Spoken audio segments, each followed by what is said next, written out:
আজকে বানিয়ে ফেলা যাক এই পুঁই শাক দিয়ে কুমড়ো দিয়ে বিয়েবাড়ির স্টাইলে ছ্যাঁচড়া। আসলে এই ছ্যাঁচড়াটা খেতে আমার অনেক বেশি ভালো লাগে।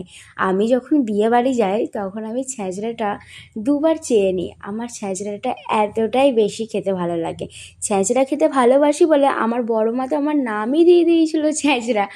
এখনও পর্যন্ত আমাকে ছ্যাঁচড়া বলেই ডাকে। তবে আমার এটাতে কোনো রাগ নেই, কারণ ওনারা তো আমাকে ভালোবেসেই ডাকে। তো ছ্যাঁচড়া বানানোর জন্য তোমরা দেখলে আমি কুমড়োটাকে কেটে নিলাম একটু ডুমু ডুমু করে। তারপর এখানে পুঁই শাকটাকেও একটু ভালো করে কেটে নেব। প্রথমে পুঁই শাকটা আমি একবার ধুয়ে নিয়েছি, জানো তো, কারণ এই পুঁই শাকটা মাঠের পুঁই তো, যার কারণে অনেকটা বালি থাকে আর কাটতে গিয়ে পুরো কাদা কিচকিচ কিচকিচ করে, যার জন্য একটু ভালো করে ধুয়ে নিয়েছি। তারপরে আমি আবারও একবার ধোবো। আর আলুগুলোকে মাছের ঝোলের আলুর মতন লম্বা লম্বা করে কেটে নিয়েছি।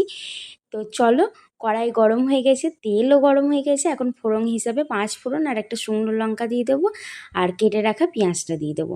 তারপরে পেঁয়াজটা হালকা একটু ভাজা ভাজা করে নেবো। পেঁয়াজটা ভাজা হয়ে গেলেই এখানে দিয়ে দেবো কেটে রাখা আলুগুলো।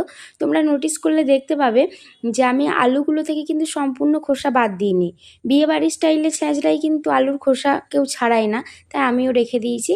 আর এখন এই কেটে রাখা পুঁই শাক আর কুমড়োটা দিয়ে একটু ভালো করে পেঁয়াজেতে ফোড়নটাতে তেলে ভালো করে এই শাকটাকে মিশিয়ে নেব, যাতে করে শাকটা একটু ভাজা ভাজা হয়। তারপরে এখানে পরিমাণ মতো লবণ দিয়ে দেবো, দিয়ে এটাকে আরও আরেকবার মিশিয়ে নেব। ছ্যাঁচড়া খেতে এতটা বেশি ভালো লাগে, আমি তো যখন দেখি আরও অনেক ভেজিটেবল আছে আমি ছ্যাঁচড়াটাই বানিয়ে নিই। এখানে আরও অনেক কিছু দেওয়া যেত, আমার কাছে আর সবজি ছিল না বলে আমি এই নর্মাল এইটুকু দিয়েই করে দিচ্ছি। তো দেখো, মশলাটাও আমি দিয়ে দিয়েছি। এবার একটু ভালো করে কষিয়ে নেওয়ার পর ভেজে রাখা এই মাছের মাথাটা দিয়ে দেবো। তোমরা যেন আবার এই মাছের মাথাটা দেখে হেসো না, আসলে আমার কাছে এইটুকুই মাথাটা ছিল, তাই আমি দিয়ে দিলাম। তো তারপরে আমি এই স্বাদটাকে ব্যালেন্স করবার জন্য আর একটু চিনি দিয়ে দেবো। দেখো, পুরো মাখা মাখা হয়ে গেছে। জানি না এটা বিয়েবাড়ির মতন হয়েছে নাকি। থালাও আমার সাজানো হয়ে গেছে। এখন তোমাদেরকে খেয়ে আমি রিভিউ দেবো যে এটা খেতে ঠিক কেমন হয়েছে। তো তার আগে বলে রাখি, তোমরা এখনও পর্যন্ত যারা আমার চ্যানেলটি সাবস্ক্রাইব করোনি, অবশ্যই আমার চ্যানেলটি সাবস্ক্রাইব করে পাশে থাকা অল বাটনটা প্রেস করে দাও, যাতে আমি ভিডিও আপলোড করার সাথে সাথে সবার আগে নোটিফিকেশান তোমাদের কাছে চলে যায়। আর সত্যি কথা বলতে এই ছ্যাঁচড়াটা খেতে অনেক বেশি সুন্দর হয়েছিল।